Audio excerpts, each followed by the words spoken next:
আসসালামু আলাইকুম ওয়া রাহমাতুল্লাহ। সামুদ জাতি ছিল সমৃদ্ধ, উন্নত ও শক্তিশালী। তারা পাহাড় কেটে ঘর বানাতো, কৃষি ও নির্মাণে ছিল দক্ষ। তবে তারা এক আল্লাহকে ভুলে গিয়ে মূর্তি পূজায় লিপ্ত হয়ে পড়ে। আল্লাহ তাদের হেদায়েতের জন্য পাঠালেন হযরত সালেহ আলাইহিস সালামকে। তিনি নিজ জাতির লোক, নেক ও জ্ঞানী একজন ব্যক্তি। সালেহ আলাইহিস সালাম বললেন, হে আমার কওম, তোমরা একমাত্র আল্লাহর ইবাদত করো, তিনি ছাড়া তোমাদের কোনো উপাস্য নেই। তারা বলল, তুমি তো আমাদের মতোই একজন, কোনো ফেরেশতা তো তুমি নও, আমরা তোমায় বিশ্বাস করি কেমনে?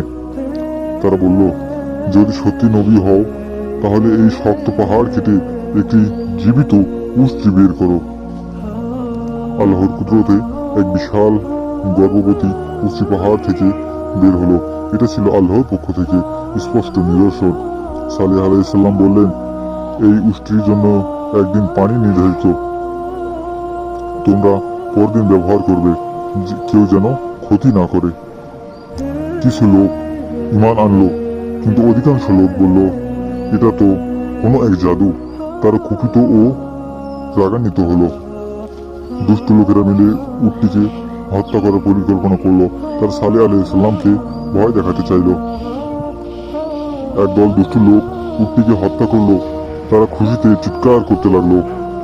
সালেহ আলাইহিস সালাম বললেন, তোমরা 3 দিন উপভোগ করো, এরপর শুরু হবে আল্লাহর শাস্তি, আল্লাহর গজব। তারা অবিশ্বাস করে উপহাস করতে লাগলো, হাসতে লাগলো। তারা বলল, 3 দিন পর কি হবে সেটা আমরা দেখে নেব। তৃতীয় দিন আকাশ ঘুটঘুটে কালো অন্ধকার হয়ে এলো। হঠাৎ এক বজ্রধ্বনি ও ভূমিকম্প শুরু হলো। ভয়ানক শব্দে পুরো জাতি যেন ধ্বংস হয়ে গেল। তাদের দেহগুলো ঘরের ভিতরে জমাট হয়ে পড়ে রইল। সালেহ আলাইহিস সালাম ও তার অনুসারীরা আল্লাহর কৃপায় নিরাপদে রইল। এই কাহিনী আমাদের শেখায়, নবীকে অস্বীকার করলে গজব আসে, আর আল্লাহর নিদর্শন অবজ্ঞা করলে, অবিশ্বাস করলে তারা ধ্বংস হয়ে যায়। হ্যাঁ প্রিয় বন্ধুরা, এমন আরও নবীদের জীবন ভিত্তিক ভিডিও পেতে চ্যানেলটি সাবস্ক্রাইব করুন এবং বেল আইকনে প্রেস করতে ভুলবেন না যেন। ধন্যবাদ।